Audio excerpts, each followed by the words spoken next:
आज तुमची पहिली वटपौर्णिमा आहे. येस आणि मी व्लॉग करते. येस. याबद्दल तुम्हाला कसं काय वाटतंय? मला पूर्णपणे खरंच मनापासून पूजा करायची होती. माझी पहिली वटपौर्णिमा आहे म्हणून मी काही ब्लॉग केला नाही. हिची कशी हिची सहावी आहे त्यामुळे ठीक आहे. पण तुम्हाला तुमच्या पहिल्या वटपौर्णिमेच्या खूप खूप शुभेच्छा. थँक्यू. आज खरंच खूप असं छान पवित्र सात्विक फिलिंग येते या वडाच्या जास्त. झाडाजवळ. आणि आमच्या सोसायटीमध्येच हे वडाचं झाड आहे त्यामुळे इथेच आम्ही पूजा करणार आहोत. आणि हे मला माहीत नव्हतं. तितिक्षाने मला याची आठवण करून दिली की आपल्याकडे आहे वडाचं झाड सोसायटीमध्ये, तुला ते आणायची गरज नाही आहे वडाची पानं. अरे राघव, अरे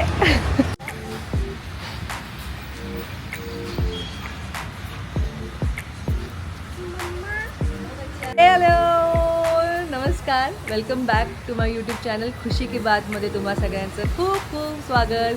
आजचा दिवस खूप खास आहे. हे माझ्या पेहरावावरून